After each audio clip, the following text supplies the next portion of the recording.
کئی دفعہ میں نے دیکھا ہے شریف آدمی مجبور ہوتا ہے، وہ کیا کر سکتا ہے؟ شریف جو ہوا، شر اور شریف ان کا مقابلہ نہیں ہوتا، ایک چیز ہے ہی شر، تو شریف اس کا مقابلہ کیسے کرے گا؟ بلکہ شریف آدمی تو کئی دفعہ ویسے ہی بچتا ہے، کہتا ہے یار مطلب کسی طریقے جان چھڑائیں، یہ شر ہے اور میں باوضو رہنے والا آدمی ہوں، میں گند میں کیسے ہاتھ ڈالوں گا؟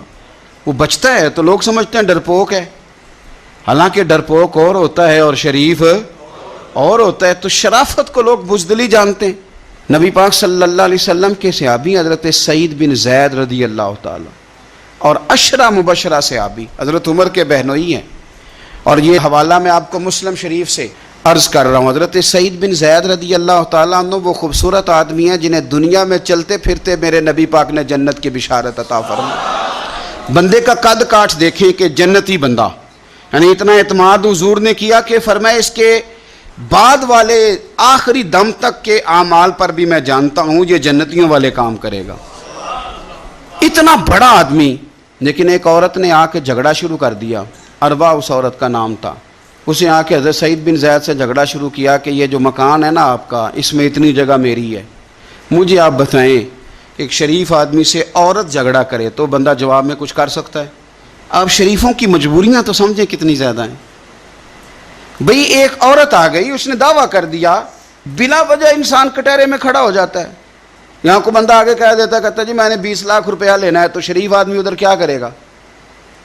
وہ تو مفت میں، اور دائیں بائیں بیٹھے لوگ ویسے ہی پریشان ہو جائیں گے کہ پتہ نہیں کوئی بات ہوتی ہے تو کوئی آتا ہے نا۔ اس نے کہہ دیا کہ مکان میں میرا حصہ ہے، اور کہہ کسے دیا؟ اسے جن کے اعمال کے صحیح ہونے کی گواہی مدینے والے رسول نے عطا فرمائی۔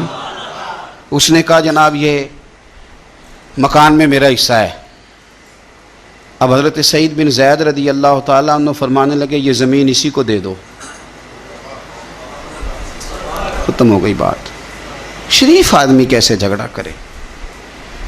اب میں آپ کو ایک بات بتاؤں، اگر اس طرح بھی بندہ کر دے تو باتیں پھر بھی ہوتی ہیں۔ لوگ کہتے ہیں بلا وجہ تو نہیں نہ دے دی، ایسے تو نہیں نہ کوئی دے دیتا 4 مرلے، او بھائی ایسے تو نہیں نہ۔ فوراً فرمایا حضرت سعید بن زید، فرمایا دے دو اسے۔ تو آپ کے اہل خانہ کہنے لگے حضور آپ اسے کیوں دے رہے ہیں؟ فرمایا تم دے دو۔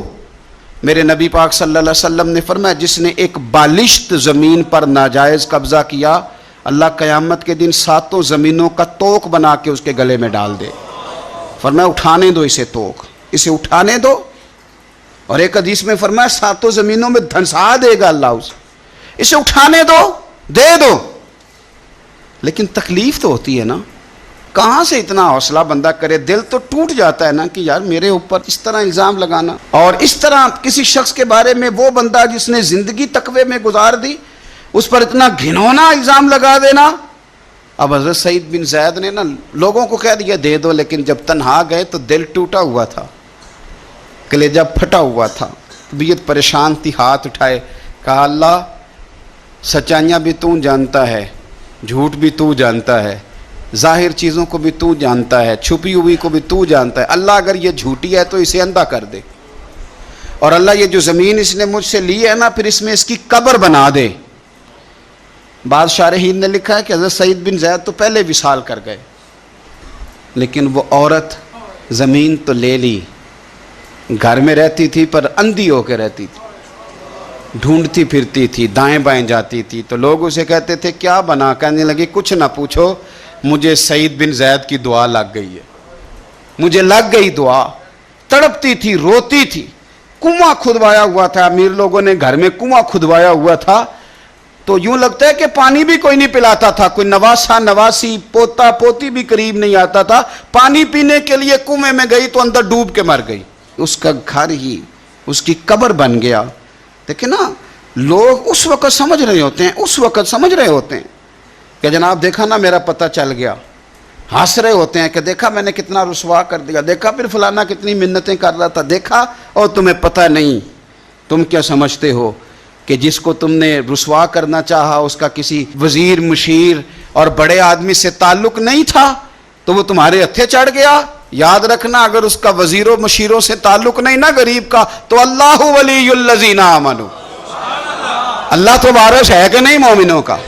اللہ تو وارث ہے کہ نہیں مومنوں کا؟ نبی پاک تو والی ہیں کہ نہیں اپنی امت کے؟